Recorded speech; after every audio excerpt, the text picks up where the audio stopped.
Cuando usted mira lo que era Cuba, sus leyes, las luchas sindicales y políticas del pueblo cubano en general, anterior al año 1959, si usted conoce y sabe algo de historia, usted puede entender y comprender la magnitud del desastre en el cual vive la sociedad cubana hoy. A pesar de vivir en una república que era joven y naciente, que traía un arrastre ancestral desde los días de la manigua en materia de desunión política y corrupción, era una república que funcionaba. Una república donde el Congreso se reunía para aprobar y promulgar leyes que beneficiaban a toda la sociedad. Una nación que el 80% de todo lo que consumía era de producción nacional y con leyes de mercados que favorecían al productor nacional por encima del exportador extranjero. La ley del 50-50, la ley del 100-100, la ley aprobada en el año 32 a raíz de los sucesos de la Revolución, que le dio el derecho a la Confederación Obrera de Cuba a la huelga y que por ley en el Congreso la gente tenía derecho a sindicalizarse. Y no solamente a sindicalizarse, sino que el primer derecho de los sindicalizados era el derecho a la huelga. De ahí que por ese mismo derecho se hizo la huelga del 33, que derrocó el gobierno de Carlos Manuel de Céspedes Hijo, que sucedió a Machado, cuando se hizo la revolución. La huelga del 50-50, que para que una compañía foránea operara en Cuba tenía que tener 50% de trabajadores nacionales y 50% de trabajadores foráneos, si no, no podía operar dentro del territorio nacional. La huelga de la moneda, que toda persona que vendía y compraba podía pagar lo mismo en la moneda norteamericana, la onza norteamericana, o en la onza española. Una tenía 28 onzas y la otra 32, y tenían el mismo valor monetario a lo largo y ancho del país. Se podía pagar con cualquiera de las dos monedas y todas tenían un valor exacto, el mismo valor. La ley del 100-100, la ley que nada más permitía que un colono tuviera 99 caballerías de tierra y 100 fincas. Cada finca podía tener 99 caballerías y nada más podías llevar a 100 fincas. No podías tener 101 fincas ni una finca de 100 caballerías de tierra. Era ilegal. Y todo eso quedaba para los campesinos. La ley del deslinde de Hacienda, que puso fin al desalojo campesino, el último desalojo campesino, que fue en el año 39.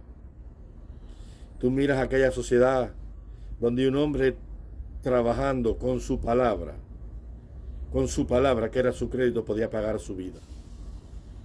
En aquellas bodegas que a lo largo y ancho del país llenaban toda la nación, abarrotadas de todo, y donde el pobre, el rico, el de la clase media, alta, todo el mundo tenía derecho a vivir y alimentarse dignamente.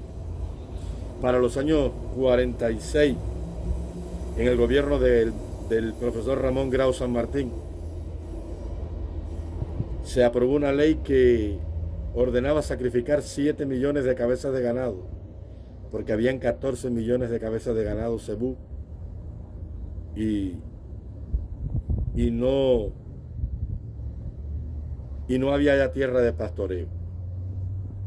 Aquella ley de reciprocidad comercial firmada a principios de siglo con el gobierno de Estrada Palma, que hacía que las estaciones navales y carboneras de los Estados Unidos le compraran a los carboneros cubanos todo el carbón, y los barcos de cabotaje norteamericanos recorrían todas las costas de Cuba y compraban una lata de carbón en 5 centavos. Pero cuando tú ves el cuadro tétrico y el panorama económico que pintó la revolución, te das cuenta que era un precio abusivo. Pero cuando tú ves que un carbonero producía en un horno semanal 2000 latas de carbón, entonces te das cuenta que no era tan abusivo el precio, porque la moneda tenía un valor exorbitante.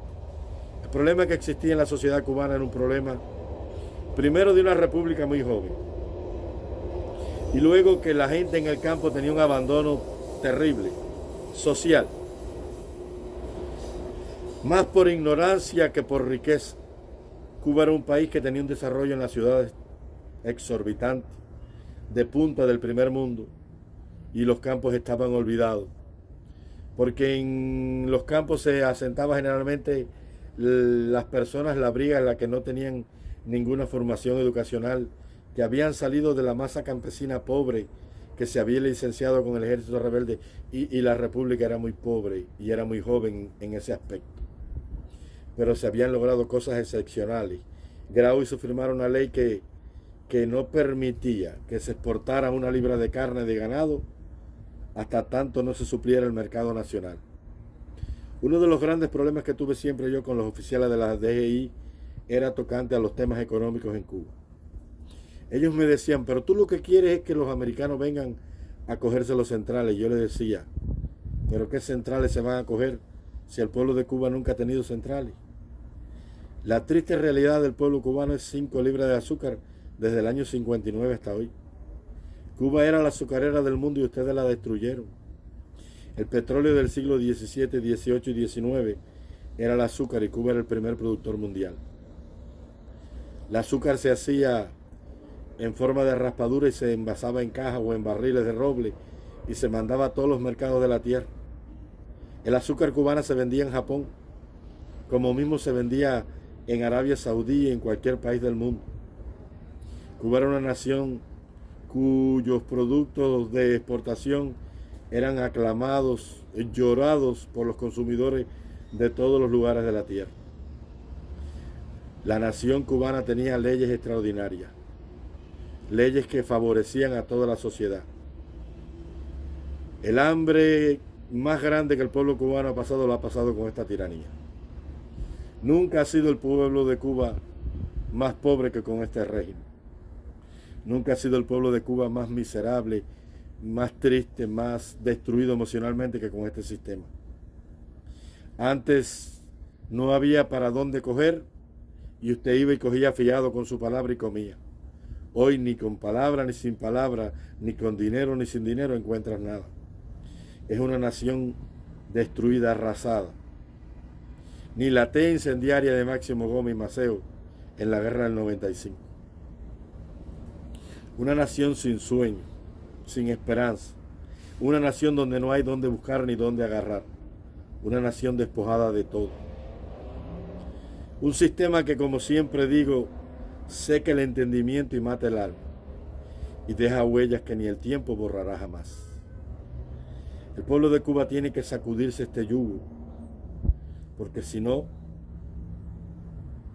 nuestro futuro será una triste desilusión y desolación en una tierra sin libertad y sin ninguna esperanza.